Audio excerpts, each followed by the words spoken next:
Hello friends, कहिए कैसे हैं आप। कहते हैं कि हमें अपने कर्तव्य का निर्वाह करना चाहिए और उसका जो फल है वो हमें अवश्य मिलेगा। अगर हम कर्म ही नहीं करेंगे और खाली बैठे फल की इच्छा रखेंगे तो वो तो हम सभी को पता ही है कि इम्पॉसिबल है। तो आज की स्टोरी कुछ इसी पर। एक बार एक गांव में एक बूढ़ी औरत रहती है और बहुत गरीब होती है। उसके पास सिर्फ 2 जोड़ी कपड़े ही होते हैं। एक जोड़ी वो पहन लेती है और दूसरे को धो लेती है। खाने के लिए भी उसे कभी कुछ मिल जाता है तो खा लेती है, वरना ऐसे ही वो प्रभु की भक्ति करती रहती है। एक दिन उसके दरवाजे पर एक साधु महात्मा आए और उन्होंने कुछ खाने के लिए इच्छा रखी।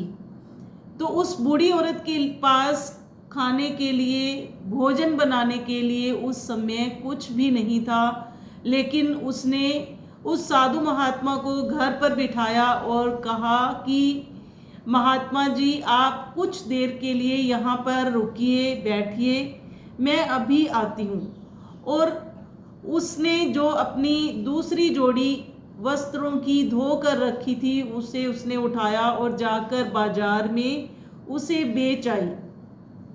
उसे बेचकर जो कुछ रुपए मिले उसका उसने राशन लिया और घर आकर बहुत स्वादिष्ट सा भोजन तैयार करके साधु महात्मा को उस भोजन को ग्रहण करने के लिए कहा। साधु महात्मा ने वो भोजन किया और तृप्त होने के बाद जब उन्होंने कहा कि आपके पास जो एक जोड़ी कपड़े थे आपने वो भी मेरे भोजन के लिए बेच दिए, लेकिन आपको क्या पता है कि अब आप क्या करोगी। तो उसने कहा कि नहीं, मुझे आगे का कुछ नहीं पता, मेरा तो ये कर्तव्य था कि मेरे द्वार पर साधु महात्मा आए हैं, मैंने इन्हें द्वार से भूखे वापस नहीं लौटने देना है। मैंने अपने कर्तव्य का निर्वाह किया, अब मुझे भगवान अपने आप ही इसका फल अवश्य देंगे और मुझे जो कुछ भी चाहिए वो अपने आप ही दे देंगे। तो इस पर साधु महात्मा ने कहा कि मैं कोई सामान्य साधु नहीं हूँ, मैं भगवान का भेजा गया दूत हूँ, मांगो तुम्हें क्या चाहिए। तो उस बूढ़ी औरत ने कहा कि महात्मा जी, मुझे कुछ नहीं चाहिए, मैंने तो सिर्फ अपना कर्तव्य निर्वाह किया है, मुझे देने वाले मेरे भगवान, मेरे ईश्वर हैं।